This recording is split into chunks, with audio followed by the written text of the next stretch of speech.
Sebenarnya ini BlackRock sudah keluarin research di mana Bitcoin adalah aset yang paling outperform di saat ada kejadian ketidakstabilan ekonomi dan juga geopolitik ya.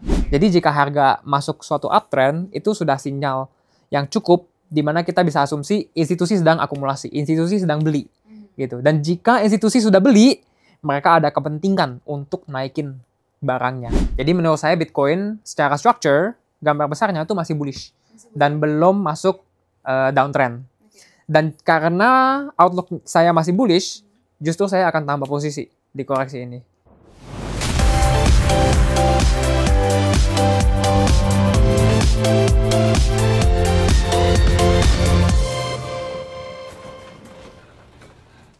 Balik lagi di podcast Crypto Indodax bareng Faye Senia tentunya. Hari ini Faye udah sama Kodarta. Halo Kodarta. Halo Kak. Apa kabar Kodarta? Baik, sehat. Cuman Bitcoin saat ini 89 sempat turun ke 85 ya, iya, kalau nggak salah ya. Banget kok. Ya, jadi sih kemarin sempat panik di grup Discord saya, seperti biasa ya, di saat market turun, rame itu. Tapi udah saya jelasin kondisi market saat ini dan saya nggak sabar untuk sharing ke kakak dan teman-teman semua. Yeay, oke kita udah nunggu-nunggu banget juga nih Kodarta. Nah Kodarta ini kan kalau kita udah stalk di Instagramnya itu tergabung ke dalam komunitas ya, komunitas ARQ Coinvestment. Terus di situ juga tertulis kalau trend following expert ya Kodarta ya. Kenapa sih Kodarta tulis itu di bio gitu? Maksudnya tuh apakah memang Kodarta spesialisasi untuk following trend strategi atau gimana Kodarta? Iya, jadi di market itu kan banyak strategi ya. Ada yang menggunakan Fibonacci, ada yang menggunakan cuman cukup support resistance, ada yang lebih wow lagi sampai menggunakan planet-planet ya. Nah, kalau menurut saya, jujur saya udah cobain semuanya Kak. Saya udah cobain semuanya dan yang paling stick kepada saya dan jika saya backtest hasil trading dan investasi saya berdasarkan data, saya menemukan strategi yang menurut saya paling berpotensi untuk menghasilkan keuntungan besar itu trend following. Kenapa? Karena jika suatu harga tuh naik tinggi ya kan kita butuh harga untuk naik tinggi kan untuk profit besar kan. Nah, biasanya akan terbentuk trend. Nah, jadi sebenarnya fundamental ya, mau sebagus apapun ya, kondisi makro sebagus apapun, kalau saat ini harganya belum trending dan naik ke atas, itu nggak akan kemana-mana dulu. Jadi momentumnya belum ada. Soalnya misalkan saham atau kripto, aset kripto ya, yang memiliki fundamental bagus, nggak langsung naik. Kadang bisa sideways bertahun-tahun, atau bisa bearish bertahun-tahun. We never know. Filosofi trend following adalah kita mau entry di saat ada momentum naik ke atas. Gitu. Jadi jika sudah ada momentumnya, dia akan uptrend kan. Dan di saat uptrend, disitulah kita baru mau masuk. Dengan harapan trennya tuh lanjut naik ke atas. Nah, satu lagi, menurut saya trend following itu sama dengan mengikuti smart money. Karena kita tahu ya, yang bisa gerakin market itu kan cuma smart money. Big players, institusi whale ya kan. Di saat mereka beli, pastinya harga tuh naik kan. Nah, jadi harga naik itu tuh it's reflected on the charts dalam bentuk uptrend. Jadi bisa dibilang jika harga uptrend artinya institusi beli. Dan jika harga uptrend kita pun mau ikuti trennya. Karena dengan ikuti trend kita ikuti institusi. Nah itu filosofi strategi saya trend following. Basically mengikuti trend yang saat ini terbentuk. Bisa uptrend bisa downtrend. Kalau uptrend pastinya kita mau ngelong. Kalau downtrend pastinya kita mau open posisi short. Kita nggak trading market sideways. Berarti following trend strategi ini bisa dipakai di dua-duanya ya, kondisi market yang bearish ataupun bullish gitu ya. Yes, betul. Kan banyak yang bilang juga nih Kodarta kalau trend is your friend gitu ya. Berarti kalau Kodarta sendiri di following trend strategi ini apakah menggunakan technical analysis yang lain atau gimana Kodarta? Saya nggak menggunakan technical analysis lain-lainnya, cuman cukup support and resistance untuk tahu nih. Jadi jika harga berhasil jebol ke atas suatu resistance, itu udah sinyal uptrend. Ya, karena resistance itu sebenarnya harga tuh psikologi ya. Yang orang nggak paham tuh sebenarnya orang lihat candlestick chart, mereka tuh belajarnya pola doang kan. Sebenarnya candlestick chart itu ada psikologinya. Karena chart itu menunjukkan aksi transaksi investor di seluruh dunia. Semua market participants, ya kan? Semua aksi beli dan aksi jual market participant itu ditunjukin oleh chart. Oke. Nah, Level resistance tuh terbentuknya kenapa kan? Karena harga ini disetujui oleh semua market participant bahwa harga ini mahal. Oke. Di saat itu terjadi di level ini supply lebih banyak, demand melemah, harga turun. Itu kan psikologinya kan. Yep. Jika level yang sama ini dijebol, artinya sentimen investor udah berubah. Dari tadinya sebelumnya level ini tuh adalah level harga yang dipikirkan itu sebagai level yang mahal, sehingga mendorong harga untuk turun ke bawah itu dijebol. Nah sekarang harga mahal ini udah nggak mahal lagi, sentimennya udah shift. Nah jadi itu adalah tanda perubahan tren. Nah jadi saya pakai support resistance sebagai sinyal perubahan tren. Setelah itu sih mungkin satu lagi indikator yang saya pakai tuh Fibonacci. Jadi kalau tren, kita kan tahu tren nggak naik dalam garis lurus ya, pasti ada koreksinya juga. Yep. Jadi biasanya naik, koreksinya sedikit saja, terus naiknya lebih tinggi lagi. Nah biasanya saya menggunakan Fibonacci untuk entry di saat koreksi. Di saat koreksi. Gitu, yes. Soalnya menurut saya dalam uptrend, entry yang paling bagus itu di saat market koreksi. Oke. Karena kita kan belinya agak terdiskon gitu loh. Agak terdiskon. Oke. Nah ngomong-ngomong agak terdiskon nih kok. Ini kan sekarang tuh lagi ada current issue ya. Kayak tadi aku sebutin. Bicara soal following trend strategi. Ini kan saat ini pasar kripto tuh lagi dalam kondisi bearish ya kok. Terus faktor yang mempengaruhinya adalah ketidakpastian global. Kayak perang dagang yang diumumkan oleh Presiden Amerika Serikat yaitu Donald Trump. Nah Donald Trump itu mengumumkan kalau misalkan menerapkan tarif impor 25% untuk barang-barang dari Kanada dan Meksiko, serta 10% untuk produk dari Cina. Karena Donald Trump mengumumkan itu, akhirnya harga dari Bitcoin atau altcoin yang lain seperti Ethereum itu mengalami penurunan gitu ya kok. Nah, menurut Kodarta sendiri nih, apakah ada pola historis yang menunjukkan bagaimana kripto biasanya bereaksi terhadap ketegangan pasar global atau gimana nih kok? Ada. Dan sudah banyak sebenarnya contohnya seperti Russia-Ukraine War ya, Israel-Palestine, ada juga banking collapse di tahun 2023 ya. Jadi sebenarnya ini BlackRock sudah keluarin research di mana Bitcoin adalah aset yang paling outperform di saat ada kejadian ketidakstabilan ekonomi dan juga geopolitik ya. Kita sudah lihat contohnya di saat perang Rusia dan Ukraina terjadi, di saat beberapa banking collapse di pertengahan 2023 ya, seperti Silicon Valley Bank sama First Republic Bank itu kan collapse di 2023. Apa yang terjadi kepada Bitcoin? Awalnya seperti biasa, fluktuasi, volatile ya, harga turun, investor panic selling. Tapi setelah itu, Bitcoin outperform dibandingkan saham dan juga emas. Nah, mengapa? Karena BlackRock ini sudah mengatakan kalau Bitcoin sebenarnya adalah aset safe haven yang akan mengganti emas. Wow. Emas kan aset safe haven kan, di mana investor akan alokasi ke emas di saat terjadinya inflasi yang tinggi atau ketidakstabilan ekonomi gitu. Nah sebenarnya Bitcoin adalah versi digitalnya emas dan versi yang lebih bagus. Karena jika kita mau pindahkan Bitcoin emas dari Jakarta misalnya ke Tokyo, nilainya 10 miliar. Itu kan susah banget kan. Besar banget ya. Besar dan berat banget. Dan mungkin mahal juga.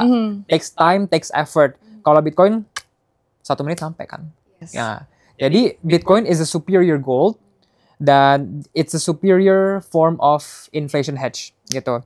Nah, untuk kondisi saat ini, menurut saya tarif, nah, seperti biasa, terjadinya kejadian ketidakstabilan geopolitik kan, dan apa yang terjadi as usual investor panic selling, dan apa yang terjadi harga kita bisa lihat turun ya, koreksi. Tapi ujung-ujungnya tarif ini menurut saya hanya penurunan ini sifatnya sementara ya, soalnya Trump sebenarnya menggunakan tarif ini untuk mendapatkan trade deal yang lebih bagus dengan China. Karena saat ini US tuh trade deficit terus-terusan karena dolarnya terlalu mahal. Nah, ke depan Trump ini rencana untuk turunin dolarnya supaya mereka bisa mendapatkan trade deal yang lebih bagus. Also ya, saat ini efek tarif itu akan short term bearish kepada Bitcoin karena inflasi naik, tapi long termnya akan bullish. Kenapa? Karena tarif ini kan membuat import lebih mahal. Barang jadi mahal, demand turun nih. Jika demand turun, ekonomi melambat. Jika ekonomi melambat, the Fed harus masuk. Ya, the Fed harus turun tangan untuk membantu ekonominya. Dalam bentuk apa? Turunin suku bunga. Nah, kalau masih lemah, quantitative easing, inject likuiditas. Nah, itu long term bullish untuk Bitcoin. Gitu. Jadi saat ini sih mungkin koreksi Bitcoin itu diefek oleh tarif itu sih. Tapi outlook saya tetap sama. Ini sementara aja sifatnya. Long term sih harusnya Bitcoin masih ada peluang untuk mengalami kenaikan. Oke, ini kan juga kalau misalkan kita lihat ya, Kodarta, penurunannya ini masih sekitar 25% ya. Itu kan kalau misalkan kita dilihat dari Fear and Greed Index-nya tuh masih cukup jauh ya dari yang orang-orang sebenarnya harus takut gitu di dalam kondisi market bearish seperti ini. Kalau menurut Kodarta pendapatnya gimana? Iya, ini saya pun juga kaget ya. Soalnya kalau kita lihat Greed and Fear Index itu udah di level Extreme Fear, 25. Terakhir kali Bitcoin Greed Fear Index-nya sedalam ini itu di carry-yen ya, kejadian carry-yen di saat Japanese Central Bank naikin suku bunga. Carry-yen trade jadi lebih mahal tuh soalnya suku bunga naik. Itu Bitcoin dump dalam banget ke level 49.000. 49, yes. Dan itu mencetak bottom di Agustus 2024 ya. Yeah. Sebelum itu, Greed and Fear Index serendah ini itu di bear market low 2022. Jadi ini fear-nya gila banget Kak sebenarnya. Padahal kalau kita lihat kinerja Bitcoin-nya itu baru turun 25%. Ya. Pas di 2024 itu koreksinya 33% lebih dalam. Terus di bear marketnya 2022 itu koreksinya kan 50-60%. Jadi sebenarnya kenapa Greed and Fear Index-nya menunjukkan level extreme fear, padahal jika kita lihat Bitcoin-nya tuh baru koreksi 25%. Yep. Menurut saya alasannya cuma satu sih Kak. Investor? Karena investor pegangnya altcoin. Nggak pegang Bitcoin. Dan altcoin ya kita bisa lihat koreksinya nih yang cukup dalam ya. Also menurut saya juga banyak sekali orang yang pegang meme coin, dan meme coin tuh sejak 2025 ini is having a hard time ya. Koreksinya tuh udah 80%, 90% ya. Dan menurut saya itu sih yang membuat sentimen retail saat ini extreme fear. Kalau dilihat Bitcoin-nya masih sehat dan masih bullish. Masalahnya retail ini pegangnya non-Bitcoin, altcoin yang koreksinya lebih dalam. Sehingga menimbulkan overreact ya. Yes, overreaction, benar. Oke, kok ini kan tadi Kodarta sempat mention kalau misalkan si following trend strategi ini bisa digunakan juga di market bearish. Gimana sih kok cara untuk teman-teman mungkin yang pemula ya, kita nggak pakai bahasa yang teknis, yang pemula tuh tahu gimana cara menggunakannya khususnya pada current issue yang tadi soal Trump gitu. Gimana cara menggabungkan, mengkombinasikan antara following trend strategis dengan current issue yang ada gitu, untuk membuat kayak kapan dia tahu waktu untuk beli, kapan dia tahu waktu untuk jual kok. Oke, sebenarnya kalau trend following tuh kita cukup menggunakan chart aja. Kita nggak perlu data lain sebenarnya ya. Bagaimana entry menggunakan strategi trend following? Nomor satu, analisa trennya pastinya ya. Dan menurut saya dalam analisa teknikal, analisa tren itu paling penting. Soalnya analisa tren itu analisa apa yang terjadi kepada koinnya saat ini. Apakah lagi naik atau turun. Kalau naik, good. Ini artinya institusi suka barang ini. Pemain besar suka barang ini. Kenapa? Karena cuma institusi lah yang bisa menggerakin harga aset kan. Jadi jika harga masuk suatu uptrend, itu sudah sinyal yang cukup di mana kita bisa asumsi institusi sedang akumulasi, institusi sedang beli gitu. Dan jika institusi sudah beli, mereka ada kepentingan untuk naikin barangnya. Soalnya kan mereka mau cuan kan gitu. Bagaimana entry-nya? Pertama, jika kita sudah tahu trennya sedang apa, misalnya contoh kali ini sedang uptrend ya. Jika kita tahu sedang uptrend, saya sih pribadi suka tunggu koreksi. Nah, koreksi saya biasanya suka menggunakan tools Fibonacci. Jadi saya tarik nih, kan expansion. Jadi dari low of expansion sampai high-nya, saya suka entry di level retracement 50%. Nah, jadi di saat harga retrace ke 50%, itu saya suka entry. Stop loss-nya itu di swing low-nya. Gitu. Dan ya harapannya harga akan lanjut naik ke atas mengikuti tren yang sedang terbentuk. Tapi ya ini saya mau langsung kasih disclaimer, tren sama seperti semua hal di dunia ini itu ada siklusnya. Jadi ada akhirnya juga. Nggak ada market yang trending terus kan. Pasti ada waktu di mana trennya akan berakhir dan kita akan rotasi ke bear market. Jadi untuk teman-teman ya, saya sangat sarankan entry di saat trennya masih fresh, masih fresh. baru. Gimana tuh kok maksudnya kok? Nah, jadi kan ada 3 stages of market cycle kalau di crypto. Kalau di stocks menurut saya ada 4 stage. Kalau di crypto ada 3 stage market cycle. Nah, jadi 3 stage ini adalah biasanya harga mulai dari sideways dulu. Sideways. Setelah sideways, harga breakout resistance sideways-nya itu adalah tanda masuk uptrend. Nah, di saat dia baru keluar dari sideways ini, disitulah kita mau masuk.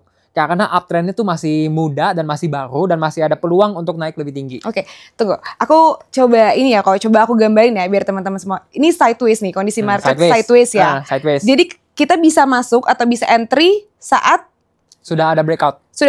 Mau ke atas atau ke bawah. Kita bisa entry tuh di situ ya.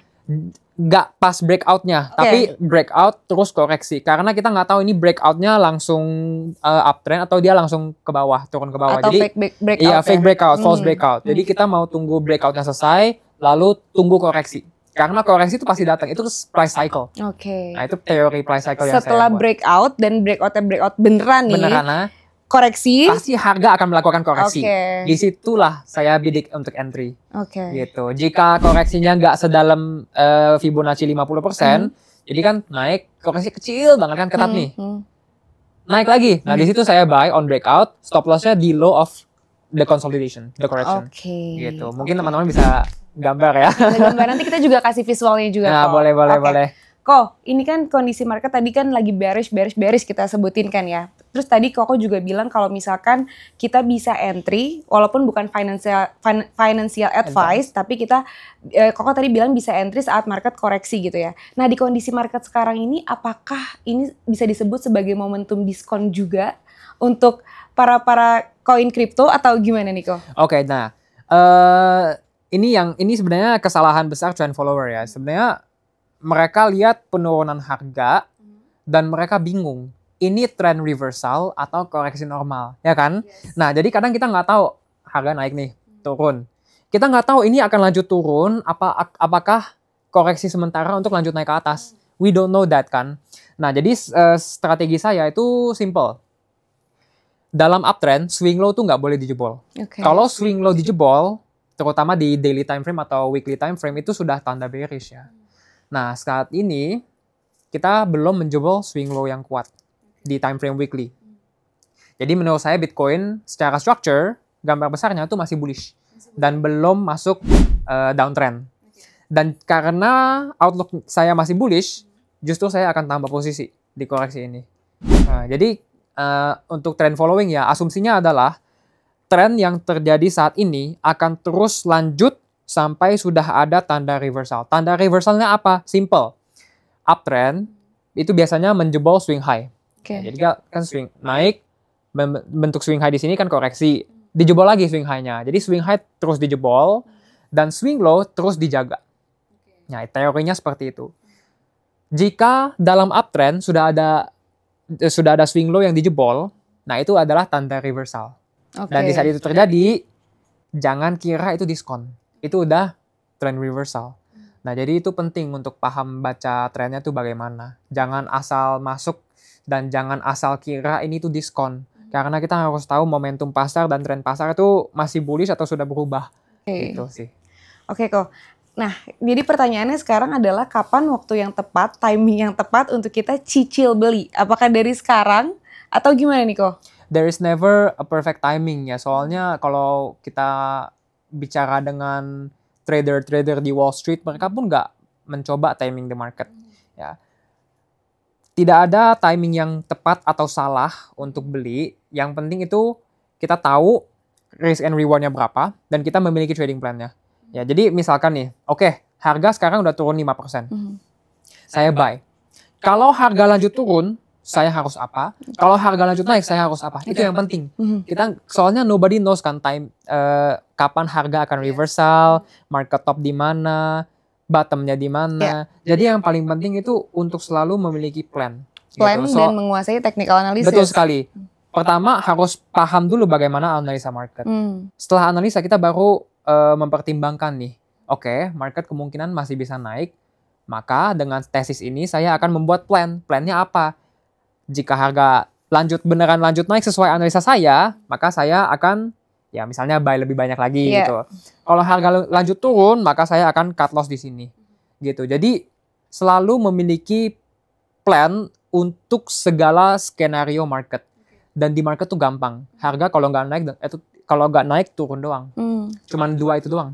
Nggak kayak hidup banyak. Kadang maju mundur sana sini kan. Walaupun kadang naik kadang turun juga, tapi kan kayak menguasai teknikalnya itu kok yang butuh ilmu. Butuh belajar lah sebelum masuk ke market dan beli aset ya memang harus investasi ke otak dulu sih ya. Leher ke atas ya. Iya, leher ke atas. Oke, kok sekarang kalau misalkan kita bilang tadi kan kita ngomongin tentang Bitcoin dan altcoin yang turun juga setelah current issue-nya Trump gitu ya. Nah, kalau kita mau bahas tentang altcoin, sekarang altcoin season index itu masih berada di angka 29 per hari ini. Itu masih jauh Bitcoin dari season ya. Altcoin season masih jauh ya kalau indeksnya di 29 gitu. Nah, tapi kan kemarin sempat ada koreksi dari Bitcoin ya, walaupun belum terlalu jauh, belum terlalu besar, tetap ada koreksi dari Bitcoin. Nah, banyak banget orang-orang yang bilang itu kalau misalkan netizen nih kok yang bilang kalau misalkan Bitcoin dominance-nya turun, itu artinya kayak tanda-tanda untuk altcoin season. Tapi ternyata altcoin season indeksnya masih di angka 29. Nah, pertanyaannya adalah apakah ini beneran tanda-tanda dari altcoin season? Apakah hanya siklusnya aja yang berubah atau gimana Niko? Itu kebalik. Oke. Orang tuh suka bilang Bitcoin dominance efek altcoin. Iya. Tapi Bitcoin dominance adalah menunjukkan dominance Bitcoin, market cap dominance Bitcoin terhadap altcoin. Jadi sekarang total market cap crypto ya, Bitcoin ini dominance-nya sebesar apa? Market cap Bitcoin sebesar apa relatif dengan altcoin. Jadi orang kebalik. Bukan Bitcoin dominance yang efek altcoin, tapi altcoin yang efek Bitcoin dominance gitu. Nah, jadi kalau mau tahu alt season terjadi atau nggak usah lihat Bitcoin dominance-nya, itu justru lagging indicator. Nah, orang banyak nggak tahu nih, orang banyak kebalik. Soalnya di saat altcoin naik, disitulah Bitcoin dominance turun. Gitu. Jadi bukan Bitcoin dominance yang menyebabkan altcoin naik gitu loh. Altcoin naik itu yang menyebabkan Bitcoin dominance turun. Karena market cap altcoin menjadi besar, sehingga market cap-nya Bitcoin relatif dengan market cap-nya altcoin menjadi kecil, sehingga dominance-nya kecil. Orang-orang jadi pindah ke altcoin ya, alternative coin. Dan ini selalu terjadi ya, alt season selalu terjadi di saat Bitcoin mengalami pump. Silakan cek chartnya ya. Di saat Bitcoin pump November 2024, awal tahun 2024, yaitu ada mini alt season juga. Alt season mengalami kenaikan dan Bitcoin dominance turun. Gitu. Jadi pertanyaannya, kalau kita mau tahu alt season masih bisa terjadi atau enggak, kita harus lihat Bitcoin. Bitcoin ini masih bisa naik atau enggak. Soalnya kalau Bitcoin naik, itu sentimen yang bagus untuk satu pasar kripto, dan ini akan membuat orang flow uangnya kepada altcoin dan mendorong harga altcoin naik ke atas. Gitu. Jadi kalau mau tahu alt season kapan datang atau apakah akan datang, lihat Bitcoinnya. Cukup, bukan dominance-nya. Soalnya dominance itu digeraki oleh altcoin-nya. Gitu. Di kondisi yang sekarang kok, ini kan kita masih bisa lihat walaupun hari ini Bitcoin udah, kemarin kan bearish banget tuh ya, semua market merah merona. Hari ini kan kita lihat dari time frame 1 jam Bitcoin tuh naik sekitar 0,4% tadi ya. Hari ini nih, per hari ini gitu. Nah, dalam kondisi yang sekarang kok apakah ada potensi rebound? Dan kalau misalkan ada potensi rebound itu lebih kemana? Apakah lebih ke condong ke Bitcoin-nya atau ke altcoin kok? Apakah ada potensi rebound? Menurut saya sangat ada ya, soalnya kalau kita hubungkan harga Bitcoin dengan indikator Greed and Fear Index, setiap kali Greed and Fear Index serendah ini ya, di level 25 Extreme Fear, Bitcoin almost always mencetak bottom. Jadi koreksi kali ini saya nggak tahu ini masih bisa turun lebih dalam lagi atau enggak, atau apakah ini sudah bottomnya ya di 85,7 kemarin, apakah itu sudah bottom atau belum. Tapi menurut saya koreksi ini itu udah mendekati low-nya. Menurut saya penurunan dump kali ini itu sudah low-nya, karena Greed Fear Index, indikator yang cukup reliable ya, sudah mengatakan ini zona extreme fear. Dan jika kita lihat secara historical berdasarkan data, setiap kali Greed and Fear Index mencetak level extreme fear itu selalu indikasi market bottom. Gitu sih. Oke, Jadi bisa rebound. bisa rebound ya. Oke. Di dalam kondisi yang sekarang juga kok ini kita lebih baik menunggu breakout untuk masuk atau saat pullback kok? Tergantung trennya. Iya, tergantung pola yang dibuat sih ya. Soalnya kalau misalnya nih masih uptrend, terus kita dikasih koreksi yang dalam. Menurut saya itu it's a good buy. Yes. Ya, soalnya trennya masih naik, masih aman, dan sekarang harga lagi diskon. Kalau harga sudah jebol swing low, sudah merubah tren bullish menjadi bearish, itu otomatis gak buy ya. Nah, selain itu, jika market naik, sideways-nya gak kasih kita enter di 50% retracement, koreksinya cuma dikit aja di atas itu ya. Nah, di saat dia breakout ke atas swing high-nya, di situ baru saya entry breakout. Oke kok. Nah kok, sekarang nih kita mau beralih ke altcoin ya. Tadi kan kita udah ngomongin tentang altcoin season. Itu dari sekian banyak altcoin, itu kan ada top of mind altcoinnya ya, yaitu kita bisa sebut Ethereum gitu. Nah kalau menurut Kodarta sendiri, walaupun bukan financial advice gitu, ini altcoin apa yang kira-kira bisa kita analisis dan bisa kita lihat yang altcoin apa yang fundamentalnya kuat untuk di altcoin season ini kok? Mungkin saya bahas secara sektornya ya, naratifnya. Menurut saya yang hot, menurut saya layer 1 selalu hot. Soalnya layer 1 itu dibutuhkan untuk menjalankan dApps kan. Jadi layer 1 will be always hot ya. Dan menurut saya, mungkin ini kontroversial, tapi Ethereum is the winner sih. Meskipun kinerjanya saat ini Ethereum underperform banget ya. Tapi Ethereum tetap teknologi paling bagus, chain yang paling stabil, paling aman, paling decentralized ya. Solana juga saya suka meskipun lagi turun juga ya, token unlock besar-besaran. Menurut saya unlock itulah yang mendorong penurunan Solana saat ini. Layer 1, 2 lagi Sui sama Hyperliquid sih. Nah, mungkin 4 itu yang saya paling suka. Selain itu saya suka RWA, terutama Ondo.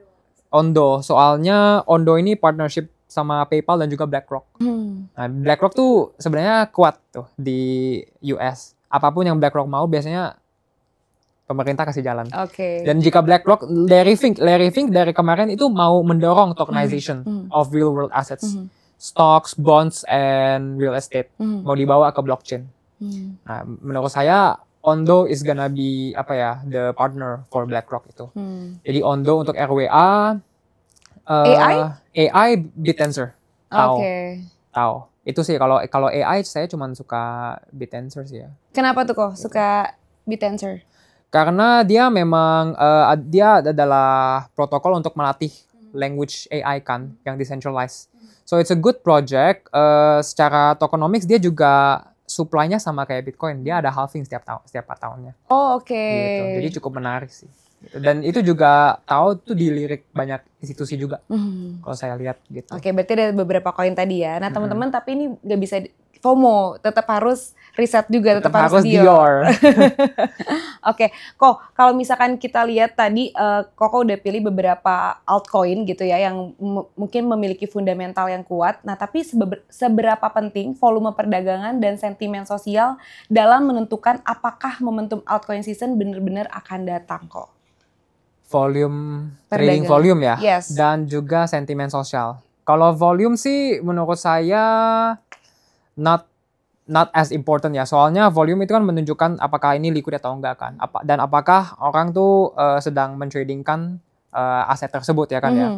Yang paling penting menurut saya itu di qualitative analysisnya ya, berarti sentimennya itu dan komunitasnya. Soalnya jika suatu aset memiliki komunitas yang kuat, itu supply and demand side udah aman. Secara supply bagaimana? Jika asetnya memiliki komunitas yang kuat ya, harga naik. Mereka tuh nggak mau jual. Soalnya mereka mikirnya apa? Oh, ini bakal naik lebih tinggi gitu. Soalnya mereka sangat menyukai asetnya. Nah, harga naik nggak mau jual, diamond hand mereka. Harga turun, lebih nggak mau jual. Wah, ini nanti bakal recover. Gua nggak akan jual, gua akan hold selamanya gitu kan. Nah, jadi supply side udah aman. Demand side bagaimana? Jika aset memiliki komunitas yang kuat, komunitas ini akan mengajak orang lain untuk invest ke sini. Ayo ini aset bagus. bakal naik 100x. Ayo beli gitu. Jadi dia ajak teman-teman mereka, dia ajak keluarga mereka, itu akan menambah capital inflow. Oke. Gitu. Harga turun, mereka akan beli lebih banyak. Harga naik, mereka akan beli lebih banyak. Karena mereka kira ini bakal naik lebih tinggi lagi, dan lebih tinggi lagi, dan lebih tinggi lagi. Jadi paling penting itu komunitas. Oke. Bitcoin itu sebenarnya nggak ada nilai ya. Sama seperti emas dan ya fiat currencies. Sebenarnya uang itu social construct. Nggak ada uang yang ada nilainya. Tapi komunitas lah yang kasih nilainya. Manusia yang kasih nilainya. Dan jika aset sudah memiliki komunitas yang kuat, aset itu otomatis akan bernilai. Oke. Gitu. Makanya jadi, sentimen sosial jadi penting banget ya. Yes, very important, penting. Oke. Kalau misalkan kita lihat kondisi ketidakstabilan global atau makroekonomi saat ini, gimana Koko melihat kayak altcoin season di 2025 ini? Apakah ada dampak atau mungkin nantinya bisa jadi baik gitu kok? Alt season kali ini menurut saya beda dari siklus sebelumnya in the sense that saya kasih analogi gelas dan air ya. Jadi di 2021, let's say gelasnya ini ada 10 gelas nih. Yes. Di meja ya ada 10 gelas sama ada 1 galon air. Kalau saya tuang, ini kan penuh semua gelasnya kan. Sekarang gelasnya sudah ada 1000. Ya. Altcoin saat ini sudah ada 11 juta. Kalau saya tuang 1 galon, ini penuh nggak? Nggak penuh kan? Enggak. Nah, jadi maksudnya apa? Likuiditas untuk pump semua altcoin ini itu nggak cukup. Untuk membuat alt season seperti alt season sebelumnya. Okay. Dimana di alt season sebelumnya semua altcoin naik tuh kan. Mau yang nggak ada fundamental, mau yang nggak ada attention, yang nggak ada hype itu naik semua. Karena likuiditasnya memang ada. Sekarang likuiditasnya sama, cuman altcoinnya nih, gelasnya nih udah terlalu banyak. Sehingga apa yang akan terjadi?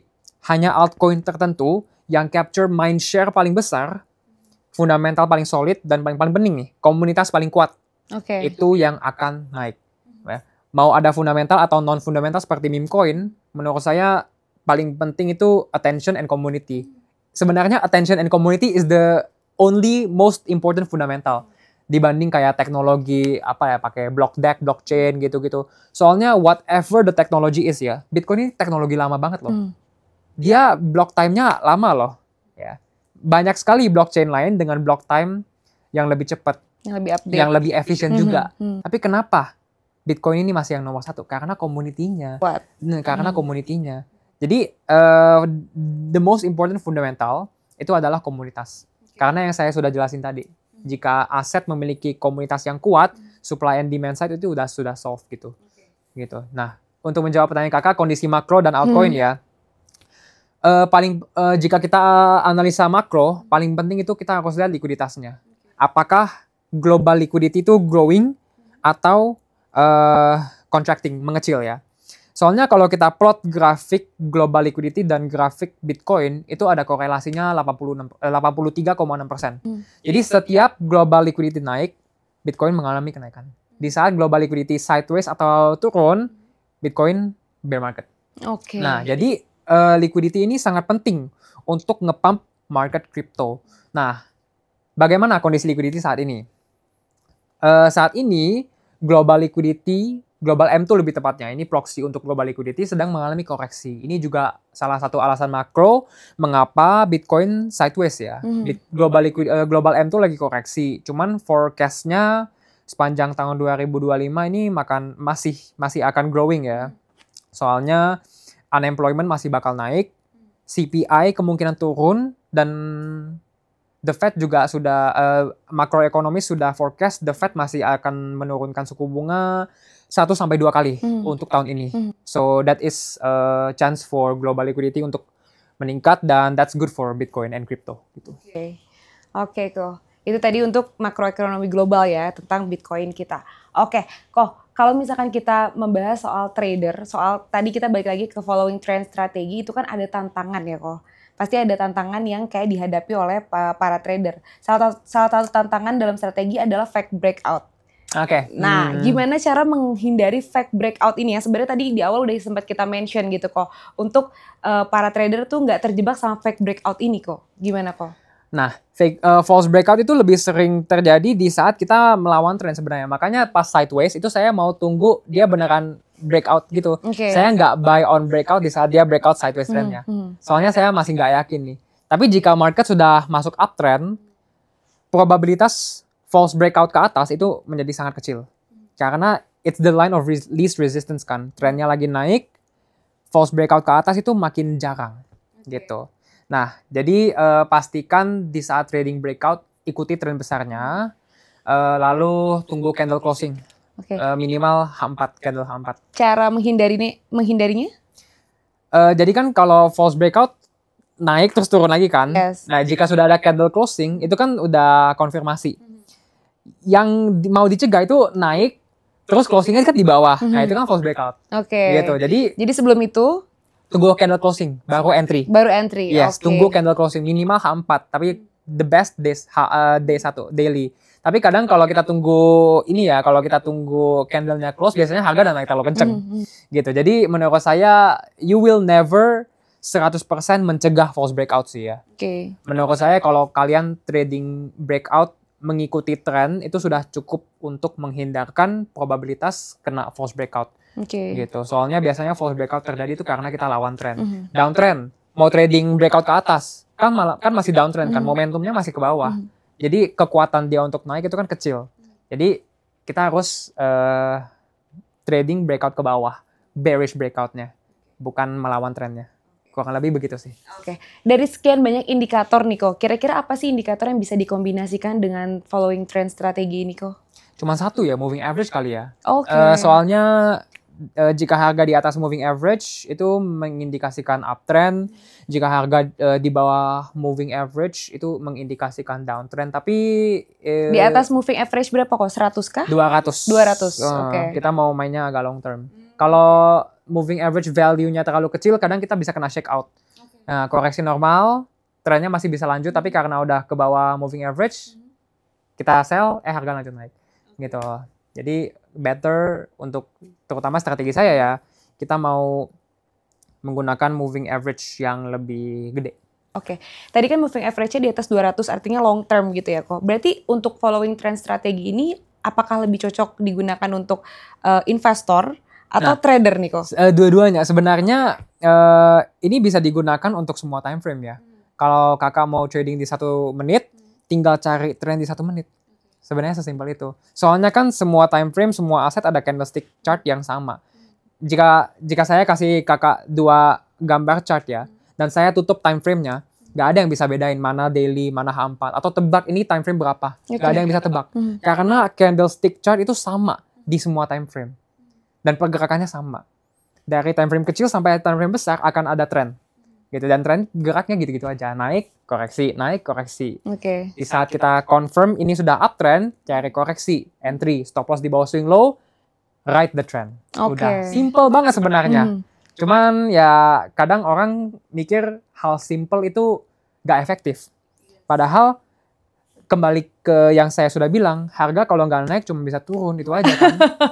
Simpelnya sih emang sebenarnya kayak gitu simple. Cuman orang bikin orang kira investment atau trading itu susah karena mungkin alasannya ada 2 atau 3 ya. Satu sih nggak paham cara analisa, kedua nggak ada plannya sih, itu aja sih. Soalnya kayak yang saya bilang tadi, kita harus punya plan. Kalau harga naik kita mau apa? Hold, cut loss, buy, average up. Kalau harga turun gimana? Mau cut loss atau masih mau hold entry lagi atau malah mau entry lagi? Nah, itu keputusannya berdasarkan analisanya. Gitu.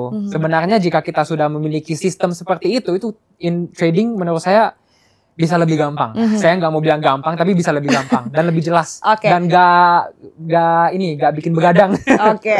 Berarti pertama tuh pastikan kita udah harus punya trading plan kita dulu. Terus tapi sebelum trading plan harus bisa analisa dulu. Technical analisisnya. Terus kalau ditambah lagi, kalau misalkan ditambah fundamental lebih oke lagi ya kok? Tapi fundamental tuh kan efek lebih ke long term.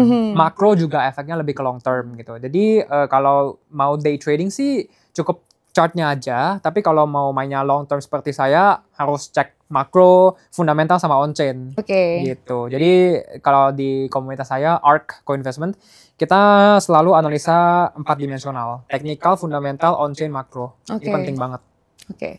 Last but not least nih, kok. Dari tadi kan Yang Iya. Spill Porto. Oh, jangan Koko deh. mau Spill Porto. Jangan deh, Oke. ayo lanjut.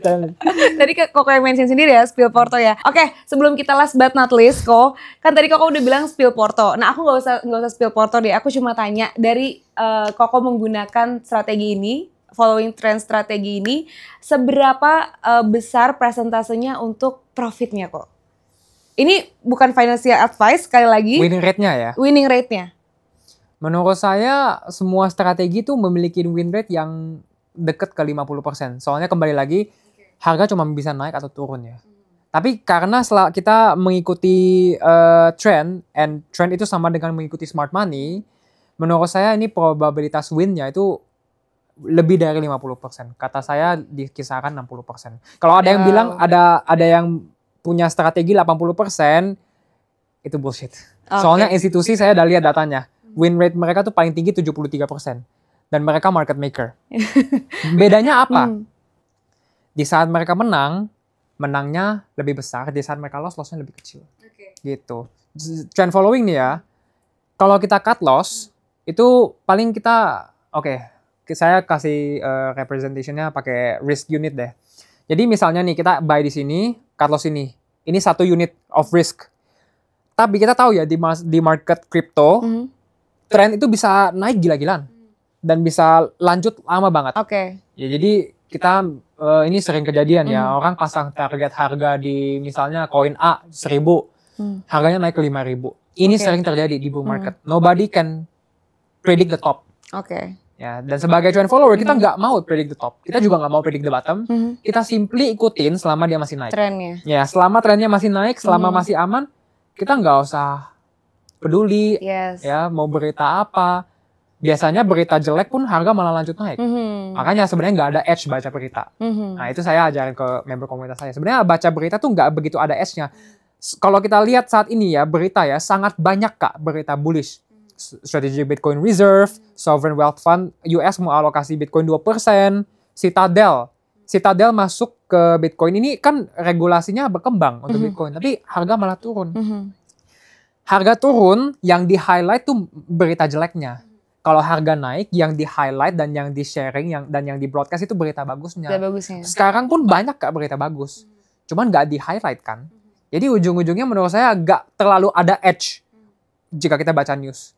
Kalau mau ada edge di market, fokusnya teknikal sama makro. Itu 2 paling penting ini. Terus lalu ketiga fundamentalnya apa. Gitu. Ya, gitu Oke. sih. Kalau tadi kan kita ngomongin win rate-nya ya. Nah, ini yang tadi last but not least-nya, kita mau tanya, kalau dari following trend strategi ini kira-kira ada nggak sih kesalahan yang sering dilakukan oleh para trader yang menggunakan strategi ini? Kalau misalkan ada, itu apa? Terus bagaimana tuh kok? Mostly ya, trennya udah patah dan mereka nggak mau exit. Mereka jatuh masih cinta. Berharap, Iya masih berharap. Mereka terikat sama asetnya. Aduh sayang mau jual gitu. Ini masih bisa naik lagi nggak ya gitu. Kalau mau jatuh cinta sama orang lain lah, jangan sama koin. Jangan sama koin ya. Iya, ini koin brutal gitu. Jadi kebanyakan sih terlalu melekat ya. Di saat sudah ada indikator trend reversal, mereka malah nggak mau exit, mereka malah masih berharap, dan ujung-ujungnya apa? Trend sudah jelas-jelas reversal, harga lanjut turun. Nah itu yang terjadi di salah satu koin yang mengakibatkan kerugian terbesar tahun lalu. Saya nggak mau spill ya, tapi itu kalau kita lihat teknikalnya sideways, jebol support. Nah jebol support artinya apa? Downtrend kan? Di situ harusnya udah exit. Kalau exit itu cuma loss 20%. Teman saya rugi 800 juta. Teman saya satu lagi rugi 1M. Saya udah kasih case tadinya. Lu kalau menggunakan strategi gua, exit di sini, lu lossnya cuma 21%. 21 sampai 25. Tapi kalau lu hold sampai harga hari ini, itu lalu lu udah minus 85%. Gitu. Karena apa? Melawan tren. Harga udah jelas bearish, nggak mau exit. Ya. Berharap, oh ini diskon. Nggak. Diskon tuh kalau harga lagi naik terus koreksi. Tapi ini ya diskon buat apa kalau kedepannya makin diskon lagi kan? Makin turun lagi. Iya, momentumnya jelas-jelas lagi downtrend. Dan kita tahu sekali lagi, kalau harga downtrend artinya apa? Institusi buang barang. Karena cuma institusi yang punya supply yang cukup untuk membuang barang sehingga harga terdorong untuk turun ke bawah, Oke. membuat suatu downtrend. Oke. Gitu. Jadi mungkin kata-kata terakhir dari saya, follow the trend sama dengan follow the smart money. Jadi teman-teman harus follow the trend. Oke, follow the trend. Oke, thank you so much Ko Darta Thank you, udah Kakak. hadir di Thank you. podcast Crypto Iya, Indodax hari terima kasih ini. Indodax, kasih ke Thank you juga buat teman-teman yang udah nonton, and bye.